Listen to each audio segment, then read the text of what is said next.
going to meditate His word. ஆலயம் என்று சொல்லும்போது நாம் என்ன செய்கிறோம்? குடும்பமாய் நாம் கர்த்தருடைய ஆலயத்துக்கு வருகிறோம். When we say church, we come as a family to church.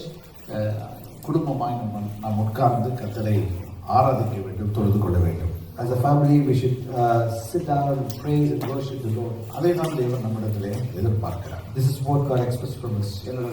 வேதத்தில் வாசிக்கும் போது நம்ம பார்க்கிறோம், ஆண்டவர் நமக்கு கற்றுக் கொடுக்கிற காரியம் என்னவென்றால், in the Bible we see what is the thing of God teaches us. The salvation which we receive was also teach to our next generation.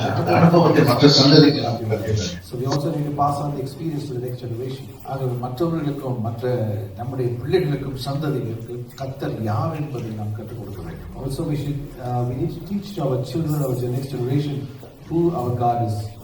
கர்த்தருடைய பெரிதான கிருபை இன்றைக்கு நம்முடைய வாழ்க்கையை நாம் இயேசுவை சந்தித்தது. It is a grace of God that we are able to meet our Lord in this day. இன்றைக்கு நம்முடைய ஒவ்வொருவருடைய கரத்திலும் ஒருவேளை மைக்ரோஃபோனை கொடுத்து சாட்சியை சொல்லுங்க. நீங்கள் ஒவ்வொரு அனுபவங்களை சொல்லுவீங்க. அந்த அனுபவங்களின் வாயிலாக கர்த்தர் உங்களை சந்தித்திருக்கிறார். If I hand over the microphone to you, each of you will share your own experiences, how God has met you. ஆச்சரியமா இருக்கிறது ஆண்டவர் நம்மை சந்தித்திருக்கிறார். It is amazing that how God met each and every one of us. இன்றைக்கு நம்முடைய பிள்ளைகளை வாழ்க்கையில் நிச்சயமாக கர்த்தர் ஒரு நாளிலே அவர்களை சந்திக்கும் நேரம் வரும், அதுல சந்தேகமே கிடையாது. There is no doubt one day surely our God will meet our children too. ஆனா வேதத்தில் நம்ம வாசிக்கிறோம், நம்ம உட்கார்ந்து இருக்கும் போதும் எழுந்திருக்கும் போதும் என்ன செய்யணுமா? கர்த்தர் நம்முடைய கருத்தாய் நம்முடைய பிள்ளைகளுக்கு வசனத்தை போதிக்கணும்னு சொல்லி பைபிள்ல சொல்லுது. So the scripture says that when we sit down or we stand up, we need to teach our children. என் பிள்ளைகளுக்கு நம்ம போதித்தால் தான் ஒரு பக்தி உள்ள சந்ததியை நம்ம என்ன செய்யலாம், கொண்டு வர முடியும். If we able to teach our children, then we can able to bring our children to a past generation. ஆகவே இந்த 3 நாட்களும் விசேஷமா நீங்க குடும்பமா இருப்பீர்கள். பிள்ளைகள் குடும்பமா இருந்து பெற்றாரோடு நீங்க இருக்கும்படி உங்களை அன்போடு கேட்டுக்கொள்கிறேன். In the coming 3 weeks, if you are coming as a family, I kindly request you to be as a family, especially children, please sit down with parents and அப்பதான் ஏதாவது ஒரு சொல்லும் போது நீங்க அப்படியே என் பிள்ளைக்கு காதை முடுக்கி கேளுன்னு சொல்லலாம். So then we can able to twist their ears and say to your children, listen to what pastor says. Yeah. ஆகவே பல நேரங்களில் நான் யோசிக்கிறது வந்து பிள்ளைகளுக்கு நம்ம நிறைய தமிழ் பாட்டு பாடுறதுனால தான் அந்த பிள்ளைகளுக்கு ஆராதனையில ஆசை இல்லை, துதியில் ஆசை இல்லை அப்படின்னு நினைக்கிறேன். Many times I think because we sing these Tamil songs, many of our children are not really willing to participate or take part in it. அதுல ஒரு பெரிய ஒரு உண்மை இருக்கத்தான் செய்து புரிந்து கொள்ளாமல் இருக்கிறாங்க, பாடணுன்றதுக்கு ஆரம்பிப்பாங்க. There's a great truth in that because they could not even understand the real meaning. Just for the sake of singing, they do sing. ஆனால் அதில் என்ன பிரச்சனை, ஆங்கில பாட்டு பாடும் போது அப்படிதான் இருக்காங்க. But the problem is, even when we sing English song, they feel the same. அப்போ அது என்னன்னு தெரியுது, நம்மளுக்கு ஆண்டவர் தெரியாதுன்னு தெரியுது. What it shows is they do not know God. எத்தனை பேர் ஆரம்பிச்சு அப்படிதான் ஆண்டவரை அவர்கள் அறியாது இருக்கிறபடினாலே அவர்களுக்கு அந்த ஆராதனையின் மேன்மை என்ன என்பது தெரியாது. Because they do not know God, they do not know what is the greatness of praising and worshiping the Lord. சமங்கள் பழமொழி சொல்றாங்க, 5ல விளையாதது 50ல விளையாதுன்னு. There's a saying in Tamil, if you do not bend at 5 years old, they are not able to bend at 50 years. அங்க அந்த சிறு பிராயத்துல தான் என்ன செய்யணும், ஆண்டவரை குறித்து நல்லா சொல்லிக் கொடுக்கணும். So at an young age, we need to teach our children. சிறு பிள்ளைகள் நம்முடைய வீட்டில் இருக்கும்போது வளரும் போது அவர்களுக்கு நிறைய காரியங்களை சொல்லிக் கொடுக்கலாம். When they grow as a child in the family, we can able to teach them a lot many things. சிறு பிள்ளைகளாக இருக்கும்போது பிள்ளைகள் என்ன செய்வாங்க, அடம் பிடிப்பாங்க, சர்ச்சுக்கு வர போறேன், நீ போறதுலாம் வர போறேன்னு சொல்லி அம்மா முகானை கொடுத்துட்டே. So as they are young days, they always try to the mother, wherever the father goes, they come along with them. அதுதான் best time. That is the best time to teach our children.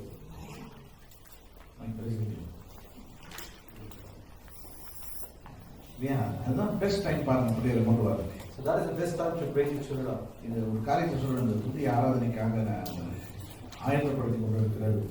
கடந்த பல வாரங்களாக அதை குறித்து ஆயத்தப்படுத்துகிறேன்னு சொல்லிக்கிறேன். I've been preparing this praise and worship sermon for many years. ஒரு காலம் சந்தித்திராத பல போராட்டங்களை ஒரு மாத காலம் நான் சந்தித்து கொண்டிருக்கிறேன். I've been challenged for this 1 month with lots of trouble I never faced in my life. அவ்வளவு சத்துருவுக்கு பிடிக்காத ஒரு விஷயம் சொன்னா கர்த்தரை துதிப்பதும் உயர்த்துவது. Because this is what the enemy does not like when we praise and worship the Lord. ஆகவே சிறு பிள்ளைகளுக்கு நம்ம சிறு வயதிலேயே அவர்களுக்கு துதிப்பது என்றால் ஆராதனை என்றால் என்ன, துதி என்றால் என்ன, அதெல்லாம் சொல்லிக் கொடுக்கணும். So it is our responsibility as a parent that we need to teach our children what this really means by praising and worshiping the Lord. அவங்களுக்கு சிறு பிள்ளையாக இருக்கும்போது ஒரு பொருளை வாங்கி கொடுத்தா முதலாவது சொல்லிக் கொடுக்கணும், அவங்களுக்கு இயேசுக்கு நன்றி சொல்லி இயேசு பாவம் நன்றி சொல்லி சொல்லிக் கொடுக்கணும். So if you buy a small item to your children, you need to teach children as it's a gift or a new thing, you should always give thanks to God and use it. சாப்பாடு சாப்பிட்றது அவங்களுக்கு சொல்லணும், சாப்பாட்டுக்காக நன்றி செலுத்துறது கொடுக்கலாம். While they sat at the dining table, before they eat, you should teach them that give thanks to God before they eat the food. பல நேரங்களில் நான் கேள்வி பார்த்துருக்கிறேன், பல பெற்றோர் சொல்றது சண்டே ஸ்கூல்ல என்னதான் சொல்லிக் கொடுத்துருக்கிறோம் தெரியாது அப்படின்னு நினைப்பாங்க. Many times parents keep asking me, what do you teach in Sunday school? பாருங்க, சண்டே ஸ்கூல் நடக்கிறது 1 மணி நேரம். You need to pay attention. Sunday school is happening only for 1 hour of each week. அப்ப அதிகமான நேரத்தை பிள்ளைகள் என்ன செய்கிறாங்க, பெற்றோரோடு செலவழிக்கிறார்கள். Many times where the children spend time is with the parents. அடுத்தபடியான அதிகபட்ச நேரத்தை ஸ்கூல்ல செலவழிக்கிறாங்க அல்லது யூனிவர்சிட்டியில செலவழிக்கிறாங்க. The next more time they spend is in the school or the university. அப்ப மற்ற 2 இடங்கள்லயுமே ஆண்டவருக்கு இடம் கிடையாது. But those 2 places does not belong to God. ஒரே ஒரு இடம் வீடுதான். There's only one place, his house. பல வீடுகளில் கூட கணவர் ரட்சிக்கப்படவில்லை, மனைவி ரட்சிக்கப்படவில்லை.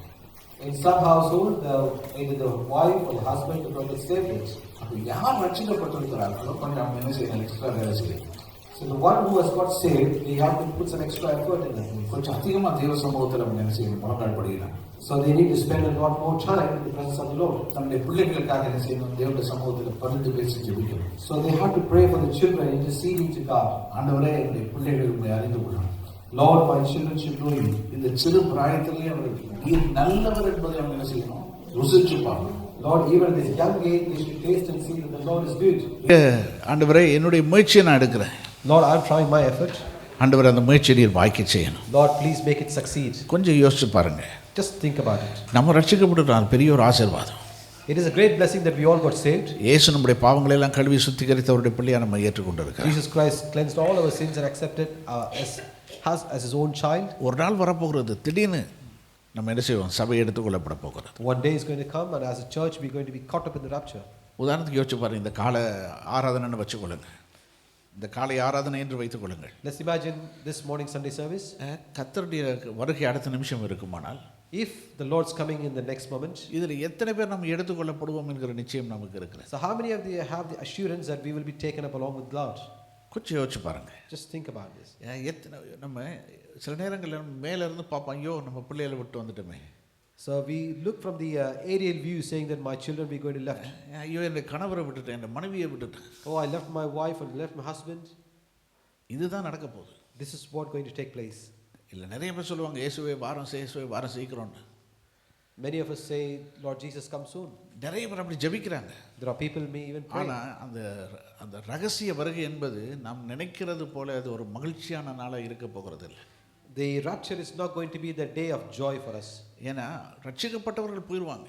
Because those who got saved will caught up. ரட்சிக்கப்படாதவர்கள் என்ன செய்வாங்களாம், கைவிடப்பட்டுருவாங்க. Those who are not yet saved will be left in this earth. அது எவ்வளவு பெரிய ஒரு வேதனையாக இருக்கும் யோசிச்சு பாருங்க. You know how much painful it is? இல்லையா? எனக்கு சின்ன வயசுலேயே சண்டே ஸ்கூலில் சொல்லி கொடுத்தாங்க, இயேசு வரப்போகிறார். While I was young days, in my young age, they taught me Jesus is coming soon. நான் ரட்சிக்கப்படும் வரையில் நான் நிறைய கேள்வி கேட்டேன், ஏன் வரல. Until I got saved, I keep asking the question why he didn't come yet. பிறகு யோசிச்சேன், அது இதெல்லாம் புருடா விட்டுருக்காங்க, நமக்கு பொய் சொல்லியிருக்கிறாங்க. So then I had a thought like they all just gossiping lives. இல்லையா, நம்ம ஏமாத்துறதுக்காக இப்படியாகலும் சர்ச்சுக்கு கொண்டு போனதுக்காக இப்படி எல்லாம் கதை விட்டுருக்காங்க. I thought they just telling lies about to cheat us. பின்பு தான் வேதத்தின் வெளிச்சத்தில் காரியங்களை பார்க்க ஆரம்பித்தேன். Then I able to see the scriptures. அதன் பின்பு தான் தெரிய ஆரம்பித்தது, அந்த ஆண்டோட வருகை, இயேசு வந்தால் என்ன நடக்கும் என்கிற அந்த சீரியஸ்னஸ் எனக்கு தெரிஞ்சது. Then when I able to find out from the scriptures, I can able to find out myself the seriousness, what will happen if Jesus comes. அப்போ நான் உடனே யோசித்தேன். Then I immediately thought, ஆண்டவரே, இன்னும் நீர் தாமதிக்கணும். Lord, please delay your coming. இன்னும் நீங்க தாமதிக்கணும் ஆண்டவரே. Lord, please delay your coming. ஏன்னா இந்த குடும்பத்தில் ரட்சிக்கப்படாதவங்க நிறைய பேர் இருக்கிறாங்க. Because there are so many people in my family household is not yet saved yet. என்னுடைய பிள்ளைகள் என்னுடைய சந்ததிகள் இன்னும் ரட்சிக்கப்படலை. Lord, my children, my generation is not yet saved. என்னுடைய நண்பர்கள் ரட்சிக்கப்படலை. My friends are not saved yet. உம்மை குறித்து சொல்ல வேண்டிய நிறைய நபர்கள் என்னுடைய வாழ்க்கையில் இருக்கிறாங்க. Lord, there are so many people in my lives I haven't shared about you. அப்பதான் ஆண்டவர் சொன்னாரு, Then God said to me, இது உனக்கே இவ்வளவு சீரியஸா இருக்கு. for you it's so serious for yourself now. இந்த உலகத்தில் இருக்கிற கோடிக்கணக்கானவர்கள் ஆண்டவரே இன்னும் பொறுமையாயிரும் என்று சொல்லி ஜெபித்துக் கொண்டிருக்கிறார்கள். There are so many millions of people still says, Lord, please delay your coming. என்னுடைய குடும்பம் ரட்சிக்கப்படணும், என்னுடைய மனைவி கணவர் ரட்சிக்கப்படணும், பிள்ளைகள் ரட்சிக்கப்படணும்னு சொல்லி பாரத்தோடு ஜெபம் பண்ணி கொண்டிருக்கிறார்கள். There are so many people praying with a burdened heart, Lord, my family, my household need to be saved. அதனால நான் பொறுமையா காத்து கொண்டிருக்கிறேன். So that is the reason for me I am delaying now. ஆகவே இன்றைக்கு என்னுடைய ஜெபம் என்னவென்றால், even today my prayer is, ஆண்டவரே இந்த சபையில் இருக்கிற ஒருத்தர் கூட கைவிடப்படக்கூடாது. Lord, not even one in our church should be forsaken. ஒருத்தர் கூட கைவிடப்படக்கூடாது. Not even one, Lord. அந்த குடும்பங்களில் இருக்கிற ஒருத்தர் கூட விடுபடக்கூடாது. Lord, not even one from that family should be forsaken. கர்த்தராகிய இயேசு கிறிஸ்துவை விசுவாசி, அப்பொழுது நீயும் உன் வீட்டாரும் ரட்சிக்கப்படுவீர்கள் என்று சொன்னீரே. Lord, you said, Lord, believe in the Lord Jesus, you and your household shall be saved. ஆண்டவரே, உம்முடைய பிள்ளைகள் உம்மை நம்பி வந்திருக்காங்க, உம்மை ஏற்றுக்கொண்டிருக்கிறாங்க. Lord, your children they accepted you and they come in the hope of you, Lord. அது நிமித்தமாய் அவருடைய குடும்பங்கள் ரட்சிக்கப்படணும். Lord, through them their families shall be saved, O God. அதுதான் என்னுடைய ஜெபம். Lord, that is my prayer. நான் சொல்றேன், இந்த காலையில் நான் உண்மையா சொல்ல முடியும், இந்த உலகத்தில் இருக்கிற நிறைய ஊழியர்களுடைய ஜெபம் அதுவாக தான் இருக்கும். So I can say with my truthful saying, many of the ministers in this world, this is the prayer like this. ரட்சிக்கப்பட்ட எந்த தேவ பிள்ளைகளும் அப்படிதான் ஜெபம் பண்ணுவாங்க. Every man of God who got saved will pray like this. ஆகவே சிறு பிள்ளைகளுக்கு நம்ம சின்ன பிள்ளைகளா இருக்கும்போதே சிறு பிராயத்திலே அவர்களுக்கு சொல்லிக் கொடுக்கணும். So when they were in the small young age, we should teach them. ஆராதனை என்பது ஒரு துதி ஆராதனை என்பது ஒரு மகிழ்ச்சியான ஒரு அனுபவம். When I say praise and worship is a joyful moment. ஆனால் அந்த அனுபவத்தில் நம்ம செய்கிற சில நேரங்களில் மெய் பறந்து அப்படியே இருப்போம். So when we enter into that experience, we forget ourselves. ஆனால் பக்கத்தில் இருக்கிற நம்ம பிள்ளைகளை உட்காந்து என்ன செய்யணும், டெக்ஸ்ட் பண்ணிக்கிட்டு இருக்கிறது. So what we see is when our children, those who are seated next to us, they will be playing with the phone or texting to someone. நம்ம அதை கண்டுக்கவே கிடையாது. So we don't really pay attention for that. நம்ம என்ன செய்யணும், அவங்கள தட்டி worship பண்ணுன்னு சொல்லணும். So we need to tap them and say worship along with us. நான் அந்த மியூசிக் அடிக்கிறவங்களுக்கு எப்பவுமே சொல்றது, பாட்டு வாசிக்கும் போது நீங்கள் பாடிக்கொண்டு வர்ஷிப் பண்ணணும். So I've always say to the musicians, as you play the music systems, please sing along with us. சினிமாவுக்கு அடிக்கிறவன் பாடிக்கொண்டு அடிக்கிறான்னா ஏன் நீ ஆண்டவருக்கு அடிக்கிறவன் பாடிக்கொண்டு அடிக்க முடியாது? So when as cine musicians, when they can able to sing and play the music instruments, why can't you do that? என்னுடைய argument சரியா இருக்கா? Is my argument சினிமாவுக்கு அடிக்கிறவன், சினிமா பாட்டை பாடிக்கொண்டு இருக்கிறவன், அவன் பாட்டை பாடிக்கிட்டே கிட்டார் அடிக்கிறான். The one who playing for the cine songs, he sings along and play the music. பாட்டை பாடிக்கிட்டே என்ன செய்கிறான், drums வாசிக்கிறான். They sing and play the music instrument along with that. பாட்டை பாடிக்கொண்டே keyboard வாசிக்கிறாங்க. They sing and they play keyboard. ஏன் நம்மால முடியல? Why cannot we do that? அந்த அனுபவம் நமக்கு இல்லை இன்னும். Because we don't have the experience. இல்லையா? அந்த அனுபவம் நமக்கு இல்லை. We don't have the experience. எவ்வளவு வேதனைக்குரிய விஷயம் பாருங்க. How much sorrowful thing it is. இல்லையா? நான் சின்ன சிறு பிள்ளையாக இருக்கும்போது, when I was a young man, அம்மாட்ட போய் ஒரு சாக்லேட் கேட்டா, if I go to my mother and ask her for a chocolate, அல்லது ஒரு டாஃபி கேட்டால் கூட, even if I ask for a toffee, உடனே சொல்லுவாங்க, நீ ஜெபம் பண்ணு ஏசப்பா தருவாருன்னுவாங்க. Immediately what she will say is, pray and Jesus will give it to you. ஆண்டவரே எனக்கு ஒரு சாக்லேட் வேணும், ஆண்டவரே எனக்கு ஒரு டாஃபி வேணும். Lord, I want a chocolate and a toffee, I'll pray like this. அப்படின்னு சொல்லி கட்டில் முட்டி போட்டு அப்படியே ஜெபம் பண்ணுவோம். So we just kneel down on the bed. திடீர்னு பார்த்தா ஒரு சாக்லேட் வந்து போடுவோம் அப்படியே. Suddenly there's a chocolate appears in the place. எப்படி போடுவாங்க, பின்னால இருந்து தூக்கி எறிவாங்க அப்படியே. How they will do it? They throw it from the back. அதிக நாட்கள் எனக்கு அது புரியல. For long days I could not understand this. ஆனால் அந்த சின்ன வயசில் அந்த அனுபவம் எதற்கு என்ன விஷயமா இருந்தாலும், சின்ன விஷயமோ பெரிய விஷயமா இருந்தாலும் அதுக்கு ஆண்டவரிடத்தில் கேட்கணும் அப்படின்ற ஒரு உறுதியான எண்ணத்தை என்னுடைய இருதயத்தில் அது ஏற்படுத்தி விட்டது. So from the young age I come to a decision, if it is a small thing or a big thing, we have to start and begin from the Lord. அந்த விசுவாசம் என்றால் என்ன? What does that means, faith? அதை என்னுடைய பெற்றார் நமக்கு கற்றுக் கொடுத்துருக்குறாங்க. My parents has taught me this. என்னுடைய பெற்றார் ஊழியர்கள். My parents are servants of God. ஒரு காலத்தில் என்னுடைய தகப்பனார் பெரிய ஒரு பில்லியனர் அவர். Once upon a time, my father was a billionaire. எல்லாவற்றையும் கர்த்தருடைய ஊழியத்துக்காக கொடுத்து விட்டு கர்த்தருடைய ஊழியத்துக்கு என்று வந்துட்டார். He gave everything for the Lord's ministry, and he came and served the Lord. எங்களுக்காக எதையும் சேர்த்து வைக்கல. He did not save anything for us. ஒரு பேக்ல பணமோ பொருளோ ஒன்றையும் சேர்த்து வைக்கல. He did not save anything for us, money, anything in the bank. ஆனா ஒரு காரியத்தை எங்களுக்கு கற்றுக் கொடுத்தாங்க எங்க பெற்றார். But one thing my parents taught us. எதை வேண்டுமானாலும் நீ கர்த்தரிடத்தில் என்ன செய்யலாம்? கேட்கலாம். You can ask anything what you want in the Lord. எதை வேணாலும் கேட்கலாம். You can ask anything to the Lord. ஆண்டவரிடத்தில் கேட்கும்போது அவர் உனக்கு தருவார். And when you ask him to the Lord, he will give it to you. ஏன்னா அவர் உன் தேவைகளை சந்திக்கிற தேவன். Because he is the Lord who meets the needs. உன்னுடைய குறைவுகளை நிறைவாக்குகிற தேவன். And he is the one who fills your shortages. ஆண்டவரிடத்தில் நீ நம்பி அவரிடத்தில் எதையும் கேட்கலாம்னு சொல்லிட்டாங்க. So Lord, my parents taught me that you can trust in the Lord and ask anything what you want. உலக பிரகாரமாக எதையுமே எங்களுக்கு சேர்த்து வைக்கல. He did not gather anything for us which belongs to the world. ஆனா எல்லாவற்றையும் தருகிற கர்த்தரை எங்களுக்கு அறிமுகப்படுத்தி விட்டு போயிருக்கிறார். But what he does is he introduces the Lord who gives everything. இந்த தேசத்துக்கு வரும்போது ஒரு சின்ன பேக்கோட வந்தேன். Even when I came to this nation, I came with a one bag. இந்த உலகத்தை விட்டு போகும்போது அதையும் கொண்டு போகிறது கிடையாது. When I leave the world, I'm not even taking that one bag. ஆனா இன்றைக்கு வரை கர்த்தர் என்னை வெட்கப்படுத்தாமல் நடத்தி வருகிறார். Until today, God has never let me in shame. எத்தனை அவமானங்கள், எத்தனை நஷ்டங்கள், குறைவுகள் எல்லாவற்றுக்கும் மத்தியில் கர்த்தர் நடத்தி வருகிறார். In midst of all the shames and the shortages and the needs, God has led me thus far. அது எதை காண்பிக்கிறது என்றால் கர்த்தர் என் தேவைகளை சந்திக்கிறவர். What it shows is God meet all my needs. இதுவரை நடத்தினவர் இனிமேலும் நடத்த வல்லவர். The Lord who led me thus far is able to let me even more.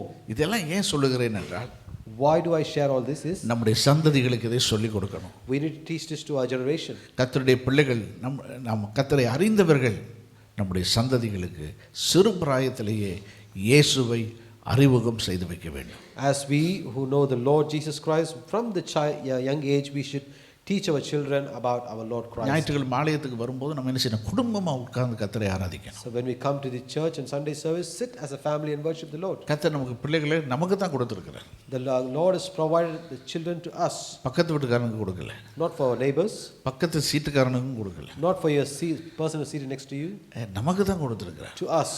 ஆகவே நம்முடைய பிள்ளைகளை பக்கத்தில் வைத்து, so please let's keep our children next to us. அவர்களோடு சேர்ந்து கர்த்தரை நாம் ஆராதிக்க வேண்டும். And let us worship the Lord together. ஒரு ஆமென் சொல்லுங்க பார்க்கலாம். Amen. ஹல்லேலூயா. ஆகவே அப்படி செய்ய ஆரம்பிக்கும் போது அந்த பிள்ளைகளுடைய வாழ்க்கையில மாற்றம் ஆரம்பிக்கும். So while we do like this, there will be change, a transformation takes place in the children's life. அது மட்டும் இல்ல, வீட்டில் குடும்ப ஜெபம் என்பது மிக மிக முக்கியம். Not only that, as a family, it's always very important to hold on to the family prayer. சேர்ந்து ஜெபிக்கணும். Pray together. சேர்ந்து ஜெபிக்கும் போது அந்த பிள்ளைகளுக்கு வாய்ப்பு கிடைக்கும்.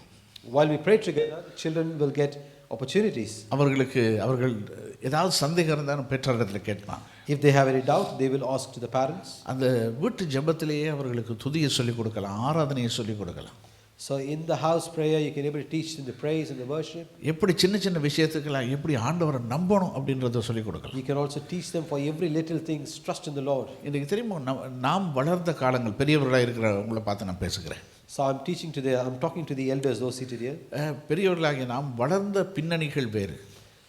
As elders, the background where we brought up is different. நாம் சந்தித்த சவால்கள் வேறு. The challenges we faced are completely different. ஒருவேளை நாங்கள் நினைச்சிட்டு இருப்போம், எங்களை விடவா இவங்க சந்திச்சிட போறாங்க அப்படின்னு. Maybe we may think, are they facing more challenges than us? நாங்கள் யானையை பார்த்தோம், குதிரையை பார்த்தோம், சிங்கத்தை பார்த்தோம்னு சொல்லிக்கிட்டு இருப்போம். We may say we all saw elephants, a lion and many other things. ஆனால் எங்களுடைய பிள்ளைகள் வித்தியாசமான சோதனைகளை, போராட்டங்களை சந்திக்கிறார்கள். But our children are facing different challenges and troubles. நாம் எதிர்பார்த்திராத, யோசித்திராத அவ்வளவு சவால்களை இந்த பிள்ளைகள் சந்திக்கிறார்கள். These children are facing challenges which we did not expect they will be able to face that. அதுவும் அவர்கள் வளர வளர அவர்கள் யூனிவர்சிட்டிக்கு போக அவர்கள் சந்திக்கிற போராட்டங்கள், சவால்கள் நம்மால் நினைத்து கூட பார்க்க முடியாது. As they grow up, they go to university, that the challenges what they face we cannot even imagine. நாங்கள் வளர்ந்த காலங்களில் நமக்கு என்ற ஒரு கலாச்சாரம் இருந்தது. When we grow up in the back in the days, there's a tradition for us, culture. ஒரு பக்தி என்பது இருந்தது. There was a pious there. ஆகவே அப்படிப்பட்ட ஒரு சூழ்நிலையில் வாழ்ந்தோம். So we lived in that kind of situation. பெரியவர்களை கண்டால் ஒரு கணம் பண்ணுவோம். If we see any elders, we honor them. அவங்களை கண்டு மாத்திரத்தில் நாங்கள் எழும்பிடுவோம். As soon as we see an elder, we rise up. அவர்கள் எது சொன்னாலும் நம்ம கேட்டுக்கொள்வோம். We listen to what they say. விருப்பம் இல்லாட்டியும் தலையை ஆடிருப்போம். Even if we don't like it, we just shake our head and yes, we say accept it. வித்தியாசமான ஒரு காலநிலை, வித்தியாசமான ஒரு சூழ்நிலை அது. It was a different situation. ஆனால் இப்பொழுது இந்த பிள்ளைகள் வளருகிற சூழ்நிலை, but now our children are living in அவர்களுக்கு கலாச்சாரம் என்று ஒன்று கிடையாது. There is no culture. ஒழுக்கம் என்று ஒன்று கிடையாது. There is no discipline. பக்தி என்பது கிடையாது. There is no pious. பரிசுத்தம் என்பது கிடையாது. There is no holy. எப்படியும் வாழலாம். They can live as they want. என்ன சொல்லி கொடுக்குறாங்க? What do they teach them? நீ ஒரு தனிநபர், you are an individual. ஆகவே உனக்கு எல்லா முடிவுகளையும் எடுக்கக்கூடிய என்னது தகுதி உனக்கு இருக்கு, அதிகாரம் உனக்கு இருக்கிறது. So you have all the authority to take your own decisions in your lives. அப்படிப்பட்ட ஒரு உலகத்தில், தேசத்தில் நம்ம வாழ்ந்து கொண்டிருக்கிறோம். So we are living in that kind of a nation, in that kind of a society. இன்றைக்கு நம்முடைய சந்ததி கர்த்தருக்குள் வாழ வேண்டுமானால், if our generation should live in this world, பரிசுத்தமாய் வாழ வேண்டும், if they want to live holiness, அவர்கள் கர்த்தருக்குள்ள வாழ வேண்டுமானால், if they want to live with God, பெரியவர்களாகிய நாம் சரியான தீர்மானங்கள் எடுக்க வேண்டும். So as elders we should take the right decisions. ஆகவே தான் இந்த நாட்களில் இந்த துதி ஆராதனை குறித்து பேச ஆரம்பித்திருக்கிறேன். So this is why I chose to speak to you in midst of you all about the praise and the worship. ஆகவே இதெல்லாம் சின்ன சின்ன விஷயங்கள். These all small little things. ஆனால் இந்த சின்ன காரியங்களை செய்ய ஆரம்பிக்கும் போது, while we begin to do the small little things, அவருடைய பக்தி பெருக ஆரம்பிச்சிடும். They pious, they devote, they get growing bigger. துதி ஆராதனைன்னு சொல்லும்போது ஒரு முக்கியமான ஒரு பங்கு இருக்கிறது. அதில் இசை என்ற ஒரு காரியம் இருக்கிறது. When we say praise and worship, there's one thing plays an important role, is the music. தமிழில் சொல்லுவாங்க, இசையால் மயங்காதவர் யாருண்டோ என்று சொல்லுவாங்க. There's saying which is no one will be fallen in love without music. இசையால் மயங்காதவர் யாரும் உண்டோன்னு சொல்லுவாங்க. There's none who is fallen in the love of music. ஏன்னா இசை என்ன செய்யும், அப்படி ஒருத்தரை கவர்ந்து இழுக்கும். Because the music attracts people. அது எவ்வளவு பெரிய ஒரு நபராக இருந்தாலும் அது அந்த ஆளை கவர்ந்து இழுக்கும். Whoever it is, the music attracts the people. ஆகவே இந்த சின்ன பிள்ளைகளுக்கு இந்த இசை என்பது மிக மிக முக்கியம். Because this music is very important. சில நேரத்தில் இந்த சின்ன பிள்ளைகள் கேட்குற மியூசிக்கை நான் பார்த்துருக்குறேன். I sometimes listen to the music, how the young people listen. அதில் பார்த்தா டக் டக் டக் டக்னு அவ்வளோதான் கேட்கும். அதில் all I hear is the drum beats.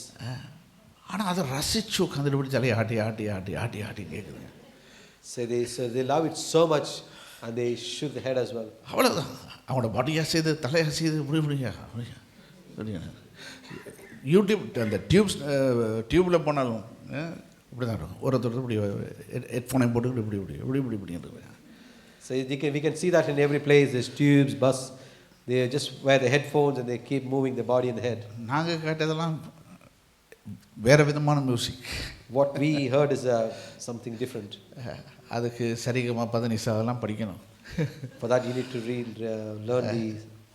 அதுக்கு சுரத்தை பார்க்கணும், சுதி இருக்கான்னு பார்க்கணும், அப்படியெல்லாம் நிறைய விஷயம் இருந்தது. There are so many things we need to learn from the music in those days. ஆனால் இப்போ இருக்கிறதுல ஒரே டக்கு டக்கு டக்குன்னு ஒரே அடிதான். Nowadays all is about drum beats. ஆனால் ஒன்று பாருங்கள், அது கூட அவர்களை கவர்ந்து இழுத்துருக்குது. But even that music attract people, youngsters, and pull them. ஆகவே இந்த சின்ன பிராயத்திலேயே அவங்களுக்கு ஆண்டவரை ஆராதிக்கிறதுக்கு, இசையோடு கர்த்தரை ஆராதிப்பதுக்கு நம்ம காட்டி கொடுப்போமானால், even at this young age, if we teach our children to worship with the music. இதுக்கு முன்னே ஒரு காரியத்தை சொல்ல வரும். இலங்கையில் நடந்த ஒரு சம்பவம். I want to share one incident which happened in Sri Lanka. இலங்கையில் ஒரு பெரிய ஆர்மி பிரிகேடியர் இருந்தார். In Sri Lanka there was an army brigadier. அவர் ஒரு தமிழ் மனிதர். He was a Tamil man. அவனை நான் சொல்கிற ஸ்டோரி உண்மையான நடந்த ஒரு காரியம். ஒரு கிட்டத்தட்ட ஏறத்தாழ 40 வருடங்களுக்கு முன்பதாக நடந்த சம்பவம். It was a true incident, happened 40 years ago. அந்த அவனுடைய மகன் எப்போது பார்த்தாலும் என்ன செய்வான், இப்படிப்பட்ட மியூசிக்கை தான் கேட்டுக்கிட்டு இருப்பான். So this army brigadier has a son and he always listen to this kind of music, western music. Rock, reggae இந்த மாதிரி மியூசிக்கில் தான் கேட்டுக்கிட்டு இருக்கிறார். So he keep watching and listening to the kind of reggae and rock musics. அப்போ ஒரு நாள் என்ன செய்தான், அவர் மியூசிக் கேட்டுக்கிட்டே இருக்கும்போது, there was a day when he was listening to the music. அவனுக்கு ஒரு ஐடியா வந்தது, எங்கள் அம்மா அப்பாவை போட்டு தள்ளிடணும். So there came an idea that he need to kill his family, father and mother. என்ன செய்தான், நேராக போய் அப்பாவுடைய துப்பாக்கி எடுத்தான். What he did was he took the pistol of his father. நேராக போய் தகப்பனையும் தாயும் சுட்டு கொண்டுட்டான். And he straight went and shot his father and mother, killed them both. கேட்டான், ஏப்பா அப்படி செய்த அப்படின்னு போது, when they asked why did you do such thing, எனக்கு அப்படி குரல் கேட்டது செய்ய சொல்லி, அதனால செய்தேன் அப்படின்னு. what he said was, there's a voice I heard to do like this, So I did it. அப்போ பாருங்கள், இந்த உலகத்தில் நல்ல இசையும் இருக்கிறது, தீதான இசைகளும் இருக்கிறது. So what I want to say here is, in the world there are good music and also the evil music. நிறைய music இந்த உலகத்தில் நம்மை கவர்ந்தெழுக்கிற மியூசிக் இருக்குது. There are lot many music which attracts us. அதுக்கு பின்னால் என்ன காரணம் என்னன்னா, அதுக்கு போடப்படுகிற பூஜைகள் இருக்கிறது, அதுக்காக செய்யப்படுகிற ஆயத்தங்கள் இருக்கிறது. The reason behind is there are all the things what they do, like the prayers, whatever the evil prayers they do behind that. Cinema துறையில் எனக்கு தெரியுது, நிறைய பேர் இருக்கிறாங்க, இந்த உறவினர்கள் இருக்கிறாங்க, நண்பர்கள் இருக்கிறாங்க, அதெல்லாம் எனக்கு தெரியும். Because behind the cinema industry, I got many relatives, friends. They all do such kind of pujas, which I know very well. அவர்களுக்கு விரோதமாக நாங்கள் பேசவில்லை, We are not talking against them, ஆனால் அதில் இருக்கிற உண்மையை பேச விரும்புகிறேன். but the truth I want to share. இன்றைக்கி நிறைய கிறிஸ்தவர்கள் கூட பாருங்கள், கிறிஸ்தவ இசைக்கு பின்னால் போகிறது கிடையாது, தேவையற்ற இசைகளுக்கு பின்னால் போகிறார்கள். Even many Christians these days, they are not going behind the Christian music, but they are going for the unwanted music. நான் ஒரு சின்ன வீடியோ கிளிப் ஒன்று உங்களுக்கு காமிக்க விரும்புகிறேன். I would like to share one small video clip to you. எப்படி சிறு பிள்ளைகள் கூட கர்த்தரை ஆராதிக்க முடியும்? How a young small children can able to worship too. இல்லையா? சிறு பிள்ளைகளால் கர்த்தரை ஆராதிக்க முடியுமா? முடியும். Can young people, small children can worship the Lord? நிச்சயமாக செய்ய முடியும். They can. இந்த 2-3 வாரம் கொஞ்சம் நீங்கள் என்னோட பொறுத்துக்கணும், அட்ஜஸ்ட் பண்ணணும். So I kindly request you please for the 2-3 weeks. இது கிட்டத்தட்ட ஸ்கூல் மாதிரி இருக்க போகுது. This is going to be like a school. இல்லையா? அதனால் கொஞ்சம் பொறுத்துக்குங்க. So please bear with me. நான் நம்புகிறேன் கர்த்தர் நம்மோடு பேசுவார், நமக்கு ஒரு உதவி செய்வார்னு நான் நம்புகிறேன். I surely believe that God will speak to us and help us. பாருங்க, இது ஒரு குடும்பமாக வர்ஷிப் பண்ணுறாங்க. We can see they are worshiping as a family. Something to Jesus. Father, we love you. We love you, Lord. Say, Father, we love you. Thank you, Jesus. Thank you, Jesus. Thank you, Jesus. Father, we love you. Thank you, Lord. Shall lead us in worship.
இன்னொரு clip இருக்கு, அதையும் பார்ப்போம்.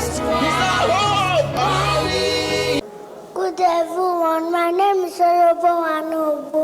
I am 3 years old. 3 வயசு, 3 years.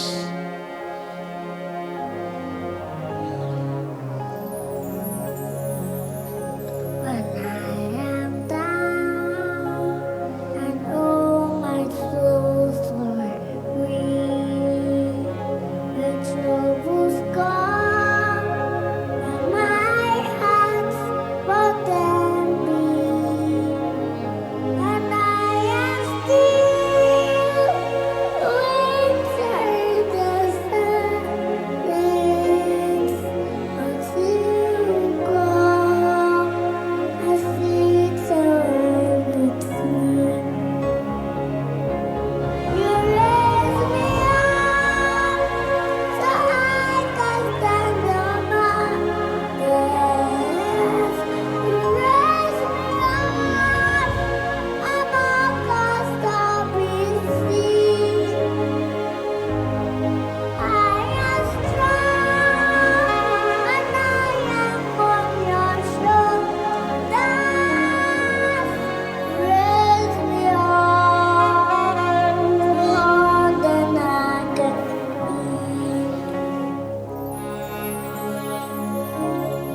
Thank you.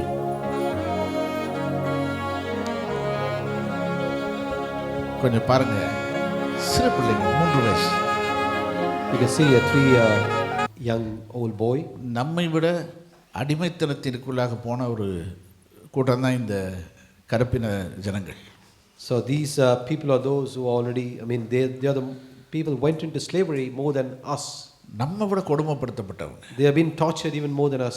அடிமை சந்தைகளில் வைத்தவர்கள், விற்கப்பட்டவர்கள். They've been sold in the slavery markets. இதே தேசத்தில் அடிமைகளாக விற்கப்பட்டவர்கள் எவ்வளவோ பேர். They are the people those got sold in the same nation as the slaves. அப்படிப்பட்ட சந்ததி இன்னைக்கு கர்த்தர் அதிகமாக நேசிக்குது. So that kind of a generation, they love God so much today. இன்னைக்கு நம்ம குறித்து யோசிச்சு பாருங்க. Just imagine about us. உண்மைதான், நம்ம ஒருவேளை கஷ்டத்துக்கு மத்தியில், பிரச்சனைக்கு மத்தியில் நாங்கள் வந்திருப்போம். It is true that we came in midst of the problems and struggles. உண்மைதான், நம்முடைய பிள்ளைகளுக்கு நாம் பட்ட கஷ்டத்தை பிள்ளைகள் படக்கூடாதுன்னு சொல்லுகிறது நல்ல விஷயம். It is good that you always think about your children, that they should not worry, they should not go through the way that you went along. ஆனால் நம்முடைய பிள்ளைகளுக்கு சொல்லிக் கொடுக்கணும் நாங்கள் எந்த பாதையில் வந்தோம் அப்படி. But you should teach your children at what way you come across. என்னென்ன பாடுகளுக்குள்ளாக நாங்கள் வந்திருக்கிறோம், Under what things what are the challenges we face, we came across. எப்படி கர்த்தர் சுமந்து கொண்டு வந்தார் என்பதை சொல்லணும். You should teach your children how God carried along you. அவரை அறியாதிருந்த போதும் கர்த்தர் என்ன செய்திருக்கிறார், சுமந்து கொண்டு வந்திருக்கிறார். Even before we did not know God, God carried us along. அவர் யாருன்னு எங்களுக்கு தெரியாது. We did not know who God is. இந்த தேசத்தில் இருக்கிற கிறிஸ்தவங்களை பார்ப்பீர்கள், எல்லாம் குறிப்பாக இந்த தேசத்தில் வந்து ரட்சிக்கப்பட்டவங்க தான் அதிகம்.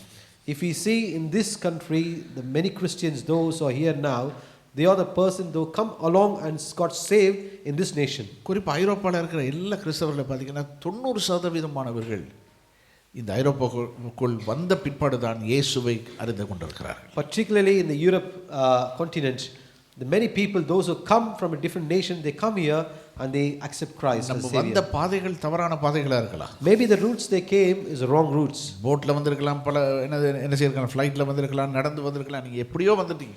You may come by boat or flight or by walk, some means you came into the nation. வேதத்தில் வாசிக்கிறோம், அறியாமையின் காலங்களை கர்த்தர் காணாதவர் போல இருந்தார்னு வாசிக்கிறோம். In the Bible we read, God seemed to be like not really watching the times what you are not knowing about God. ஏன்னா ஆண்டவரை தெரியாது பாருங்க. Because we do not know God.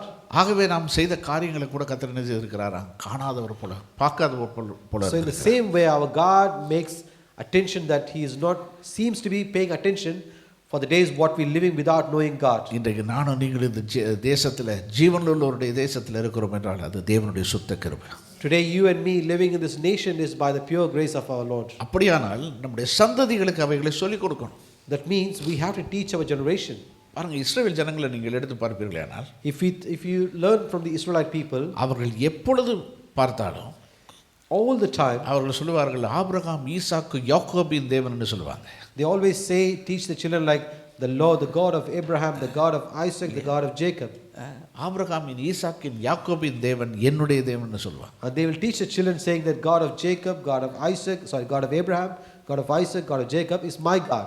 எந்த ஒரு யூத பிள்ளைகிட்ட போயிட்டு கேட்டிங்கனாலும் அவங்களுக்கு தெரியும் எப்படி வனாந்தரத்தில் எப்படி இஸ்ரவேல் மக்களை கர்த்தர் போஷித்தார், வழிநடத்தினார் என்பது அவர்களுக்கு நன்றாக தெரியும். If you go ask any child from an Israelite background family, each child know how God fed them in the wilderness. எப்படி மோசேயை கொண்டு சிவந்த சமுத்திரத்துக்குள்ளாக கர்த்தர் அவர்களை அற்புதமாய் நடத்தி வந்தார் என்பதை அந்த பிள்ளைகளுக்கு தெரியும். And each children will know about how God led those Israelites with Moses through that Red Sea. கொஞ்சம் யோசிச்சு பாருங்க, நம்முடைய பிள்ளைகளுக்கு இயேசு தெரியுமா? Can you just think about it? Does our children know Jesus? நம்ம டியூஷனுக்கு கரெக்டாக அனுப்புகிறோம். We send them to tuition at the right time. Tuition after tuition எத்தனை மாறி அனுப்பிட்டே இருக்கோம். And we send to many tuitions. விட்டால் ஞாயிற்றுக்கிழமையிலும் காலையில் அனுப்புவோம். Even sometimes we send them tuition at the Sunday morning too. எல்லா நேரத்திலும் அனுப்பிட்டு இருக்கோம். We do send them every time. Sunday ஸ்கூலுக்கு எவ்வளோ நேரம் நாங்கள் முக்கியத்துவத்தை கொடுக்குறோம்? How much importance are we giving to Sunday school? வீட்டில் பிள்ளைகளோட ஜெபத்தில் எவ்வளோ நேரத்தை செலவழிக்கிறோம்? So at the home, how much time are we spending along with the children in the prayers and worship? கொஞ்சம் யோசிச்சு பாருங்க.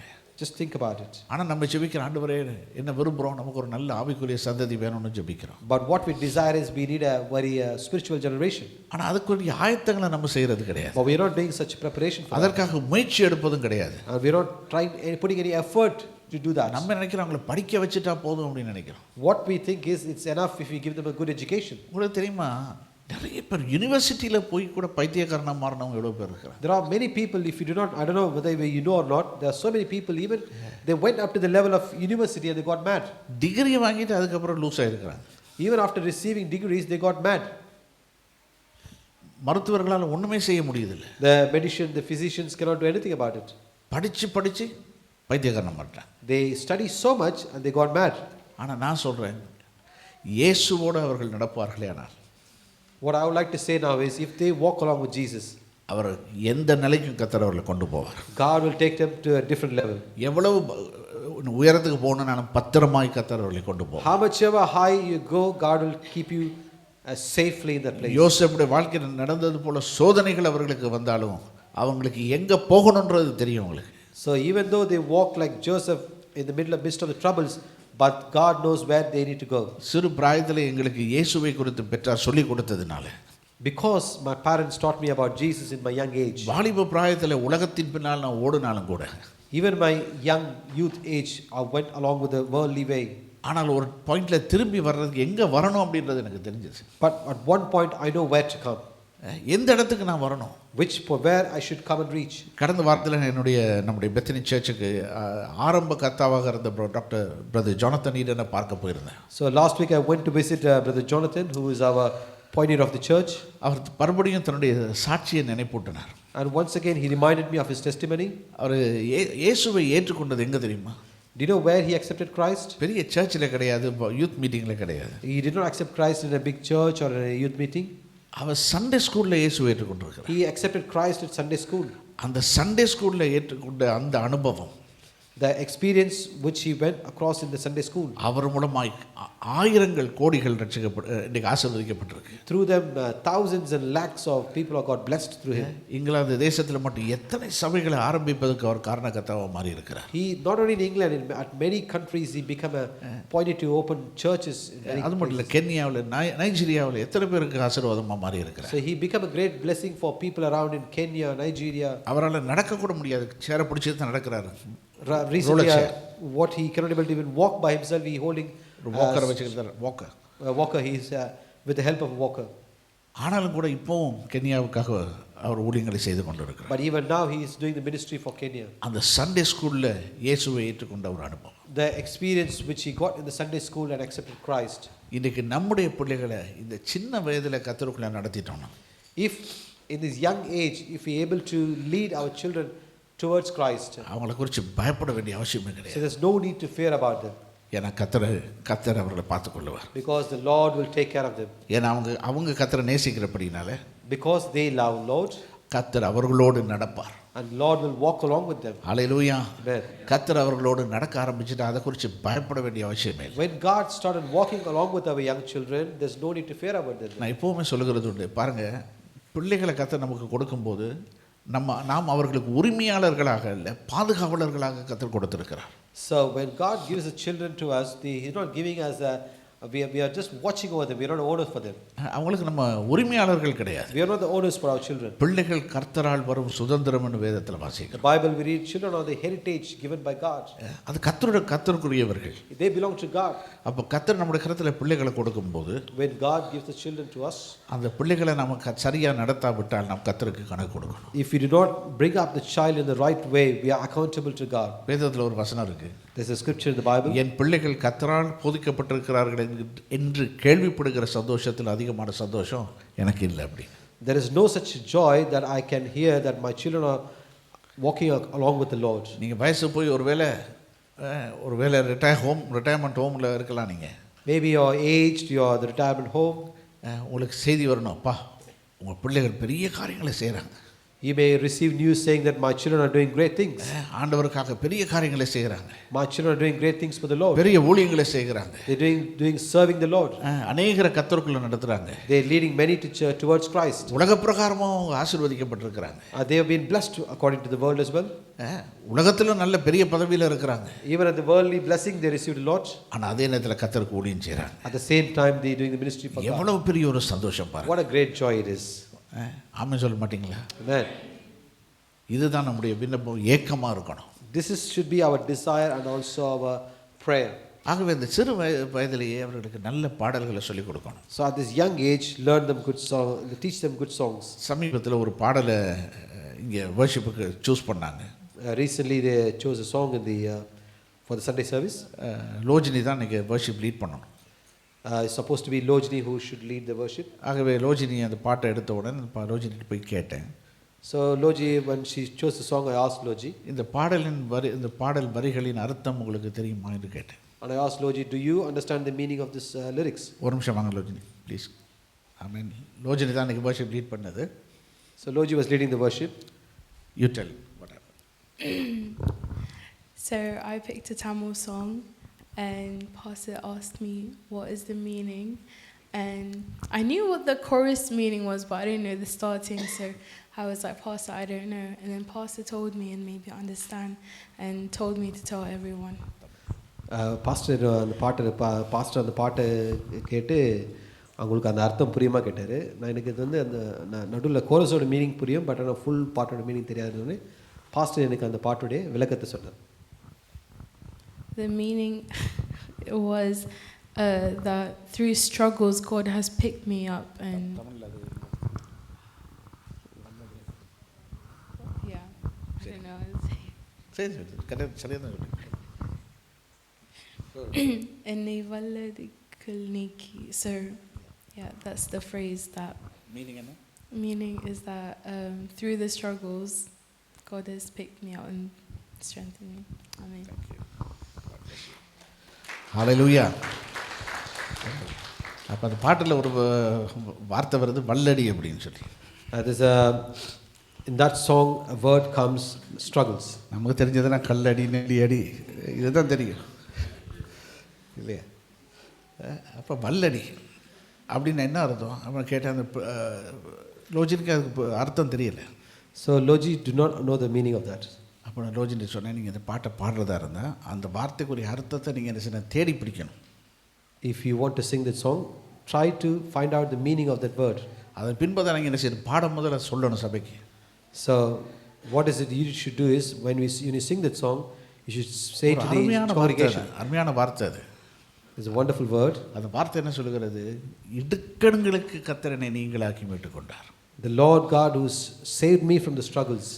அப்போ பாருங்கள், பாடல்கள் மிகவும் முக்கியம். The songs are very important. வேதத்தில் வாசிக்கிறேன், ஆவியோடும் பாடுவேன், எனது கருத்தோடும் பாடுவேன். In the Bible we read, I sing with spirit and also sing with the meaningfully. Young people எல்லாம் சேர்ந்து தமிழ் பாட்டு பாடுறது நல்லது தான். It is good that youngsters sing Tamil songs.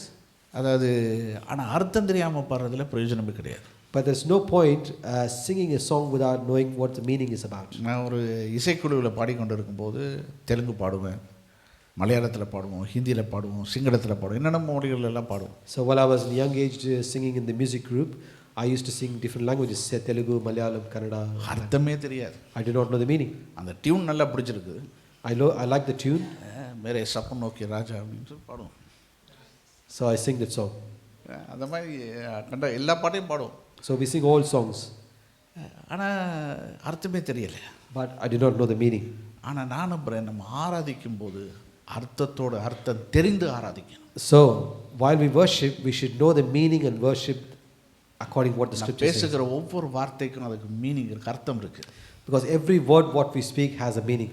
பாடுகிற ஒவ்வொரு பாடலையும் நான் அறிந்து புரிந்து பாட வேண்டும். So we should make sure we understand each and every song before we sing it. அதுவும் தேர்ந்தெடுத்து நாங்கள் பாடணும். And we should choose it properly and sing it. இல்லையா? ஆகவே நம்முடைய சரியான ஆகவே தான் நம்ம என்ன செய்யணும், கூடுமான அளவு நாங்கள் இப்போ சபையில் பைலிங்குவல் சாங்ஸ் இல்லையா, நாங்கள் என்ன செய்கிறோம், ஒரே பாடல் தமிழிலும் ஆங்கிலத்தில் இருக்கிற பாடல்களை நாங்கள் தேர்வு செய்கிறோம். So this is why we choose bilingual songs where in English and Tamil we can sing. ஒருவேளை நமக்கு ஆங்கிலம் புரியாவிட்டாலும் கூட In case if we do not know English, தமிழில் இதைத்தான் பாடுறாங்கன்னு சொல்லி நம்ம என்ன செய்யலாம், புரிந்து கொள்ளலாம். so we can able to understand that this is what they sing in Tamil. அல்லது ஆங்கிலத்தில் இதைத்தான் பாடுறாங்கன்னு புரிந்து கொள்ளலாம். This is what they sing in English. அதே போலவே தமிழ் புரியாவிட்டாலும் கூட If you do not understand Tamil, நம்ம ஆங்கிலத்தில் இருக்கிறபடினால நம்ம என்ன செய்வோம், ஓ இதைத்தான் பாடுறாங்க அப்படின்னு so சொல்லி because we sing that in English, so we can able to say that, oh, this is what they sing in Tamil. அப்போ ஒரு சிறு பல்லவியாக இருந்தால் கூட நம்ம எல்லாரும் இணைந்து பாடும்போது அதில் ஒரு மனம் இருக்கிறது. So even if it's a small chorus, if we sing together, there is oneness in that. எல்லாரும் இணைந்து பாடும்போது, எல்லாரும் கருத்தோடு ஆவியோடு இணைந்து பாடும்போது அங்கே ஒரு தேவ பிரசன்னம் கடந்து வரும். When we sing together with a meaningfully and with a oneness, there is a oneness in the spirit there. இல்லையா? அப்போ பாடல்களையும் கூட நம்ம என்ன செய்யணும், தேர்ந்தெடுத்து நம்ம பாடணும். So even the songs we should choose and pick and sing it. இன்றைக்கு பல தேசங்களில் பல இடங்களில் நாங்கள் போய் பார்க்குற காரியங்களை பார்க்கும்போது, So in many nations, many places, when I see and witness certain things, ஒரு வசனம் தான் எனக்கு ஞாபகத்துக்கு வந்து அந்த வசனத்தை நான் எடுத்தேன். ஆமோஸ் 8ஆம் அதிகாரம் 3ஆம் வசனம். the one verse came in my mind and I picked that verse, Amos chapter 8 verse 3. அந்நாளிலே அந்த வசனம் சொல்கிறது, அந்நாளிலே தேவாலய பாட்டுக்கள் அலறுதலாக மாறும். In that day, declares the sovereign Lord, the songs in the temple will turn to wailing. இன்னைக்கு இதுதான் நடந்துட்டு இருக்கு. Today, this is what is happening. எப்போ பார்த்தாலும் நான் என்ன செய்கிறாங்க, எங்கே பார்த்தாலும் புலம்பல் தான் இருக்குது. So many places there's a lamenting. இன்றைக்கி கத்தரை பாடுறது கிடையாது, கத்தர் எப்படிப்பட்டவர் என்பதை நம்ம பாடுவது கிடையாது. We are not singing how great is the Lord is. நம்ம நடந்து வந்த பாதைகள்லாம் நினச்சி அப்படியே அழுது புலம்பிக்கிட்டு இருக்கோம். So we remember the background from where we came and we cry out to the Lord. பாருங்கள், இன்றைக்கி மார்க்கெட்டில் பார்த்தீங்கன்னா கூட Even in the market, எந்த பாட்டு ரொம்ப அதிகமாக விளம்பரமாகும் பிரபல்யமாகும்னு கேட்டால் சோக பாட்டு தான். which song will become more popular? It's a sad songs. ஆகவே இன்றைக்கி கிறிஸ்தவ உலகத்தில் கிறிஸ்தவ பாடல்களை எழுதுகிறவர்கள் தேடி பிடிச்சி உட்கார்ந்து எவ்வளோ அழகாக நேர்த்தியாக சோக பாட்டு எழுதலாமோ எழுதிக்கிட்டு இருக்கிறார். So even many Christians, they try to write the best possible way to how they can able to give up a sad songs. இன்னைக்கு காலையில் ஒரு பாட்டு கேட்டேன். This morning I listened to a song. பாடுகிறது, நான் இன்னும் உடைகிறேன் அப்படின்னு. I don't know. I'm still breaking. I'm still broken. breaking. I'm still breaking. இன்னும் உடைகிறேன். I'm still breaking. இன்னும் உடையவே விரும்புகிறேன். I'm willing to be broken. இதுதான் நீங்கள் பாட்டு சபையில் பாடுற பாட்டு. So this is the song they sing in the church. ஆகவே இன்றைக்கி ஒரே அலறுதலாக தான் இருக்குது. So there's always wailing in the church. கர்த்தர் யார் என்பதை குறித்து பாடுவதை விட்டு They are forgetting to sing who God is. எனக்கு என்ன நடந்தது என்பதை குறித்து பாடிக்கிட்டு இருக்கிறோம். They singing based on what happened to me. நன்றி சொல்ல வேண்டிய சந்தர்ப்பங்கள் இருக்கிறது. There was certain opportunities given for you to give thank God. ஆண்டவர் செய்த காரியங்களை நினைத்து நன்றி செலுத்துவதற்கு ஒரு நேரம் இருக்கிறது. There was certain time is given for you to give thanks to God for what He has done. பாடலுமே அலறுதலாக மாறிடக்கூடாது. But not all songs should turn to a wailing song. ஆண்டவர் அப்படி இருந்தேன் அப்படி இருந்தபோது இப்படி என்னை நடத்தி வந்து என்று சொல்லும் போதே நம்ம என்ன செய்வோம், அப்படியே ஃப்ளைட் எடுத்து போயிடுவோம், ஸ்ரீலங்காவுக்கு போயிடுவோம், இந்தியாவுக்கு போயிடுவோம். Because when we sing certain songs and say, Lord, I was like this, you brought me away. So our imagination, we take a flight and go back to Sri Lanka. உதாரணத்துக்கு நான் கடந்து வந்த பாதைகளை நினைத்து பார்க்கிறேன். நான் போயிட்டேன், எங்கே போயிட்டேன், இந்தியாவுக்கு போயிட்டேன், ஸ்ரீலங்காவுக்கு போயிட்டேன். So while we sing certain songs like this, our mind is gone to Sri Lanka already. ரெண்டாவது மூணாவது சரணம் பாடும்போது முள்ளிவாய்க்காலுக்கே போயிடுவான். So இல்லையா, அதுதான் நடக்குது. this is what happened in this அப்போ church. என்னுடைய கவனம் கர்த்தர் பேரிலிருந்து எங்கேயோ போயிடுச்சு, என்னுடைய கடந்த காலத்துக்குள்ளே போயிடுச்சு. So my attention is turned from God to a different place. உங்களுக்கு எனக்கு மட்டும்தான் அப்படி இருக்கா தெரியல, மற்றவங்களுக்கு அப்படி இருக்கா? யோசிச்சு பார்க்குறோம்ல அந்த சந்தர்ப்பங்களெல்லாம் நம்ம எங்கேயோ போயிடுறோம். So we are going somewhere. அப்போ கர்த்தரை ஆராதிக்கிறதை விட்டுட்டு கர்த்தரை உயர்த்துறதை விட்டுட்டு எங்கேயோ போயிடும். So instead of lifting up the name of the Lord, we are going somewhere else. ஆகவே கர்த்தர் நல்லவர் என்பதை குறித்து இப்போ நினைத்து அவரை துதித்து ஆராதிப்பதுக்காக தான் நாம் வந்திருக்கிறோம். So we are gathered here to see how good our God is, to taste and see that God is good, and to give praise and worship to Him. ஆகவே ஒரு வசனத்தை இன்னொரு வசனத்தை வாசிப்போம், திருப்பிக் கொள்ளுங்க. சங்கீதம் 22:24. Let's turn our Bible to Psalms chapter 22, verse 24.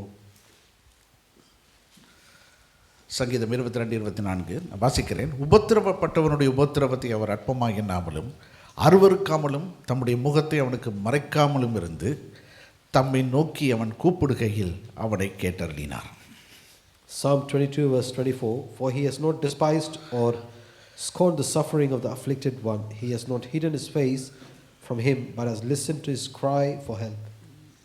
பாருங்க என்ன சொல்லுகிறது, அவருடைய முகத்தை என்ன செய்யலாம், அவர் மறைக்கவே இல்லையா. For God did not despise his face. யாருக்கு தன்னுடைய முகத்தை மறைத்தார்? For who did God hidden his face? சிலுவையில் இயேசு தொங்கிக் கொண்டிருக்கும் போது அவருக்கு அவர் மறைத்தார்.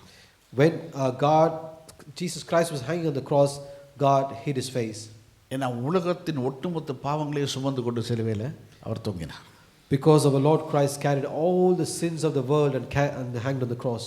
அந்த நிமிஷத்தில் கேட்குறார், பிதாவே பிதாவே ஏன் என்னை கைவிட்டீன்னு கதறார். At this moment, the Lord God, Jesus Christ, asking, my God, why have you forsaken me? அவர் கைவிடப்பட்டதுனால சிலுவையில், Because he was forsaken on the cross, நானும் என்னையும் உங்களை அவர் கரம் பிடித்திருக்கிறார். and Father God has holded you and me.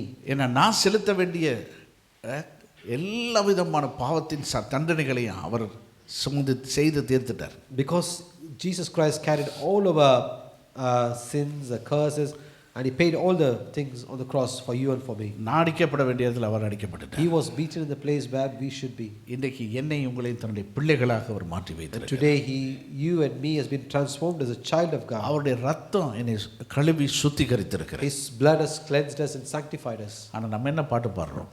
But what song we singing? பரலோக கவனத்தை நான் ஈர்க்க வேண்டுமே. I need to bring the attention of heaven to me. என்ன அட்டென்ஷன் உங்களுக்கு தேவை பரலோகத்திலேருந்து?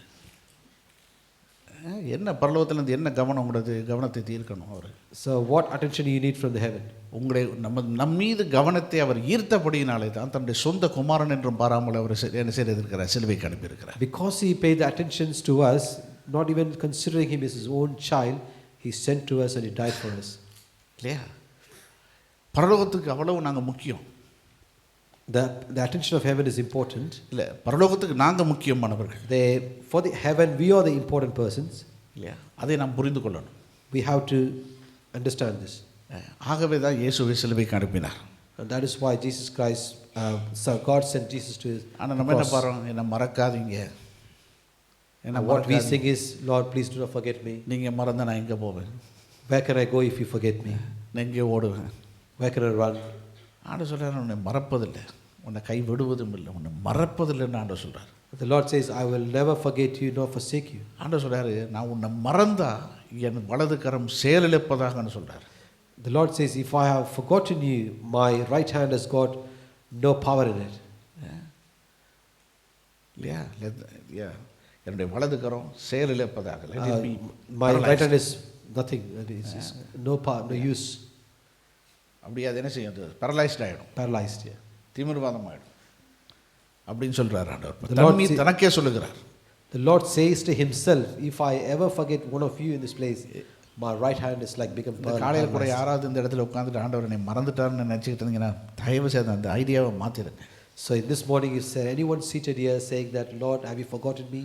Please change your ideas. அவர் உங்களை நினைத்து கொண்டு இருக்கிற இந்த காலையில் ஜீவனோடு இருக்கிறீங்க. Because he remembers you, you are alive today this morning. இல்லையா? இந்த காலையில் எத்தனை பேர் நேற்று நைட் படுத்தவங்க எழும்பலை?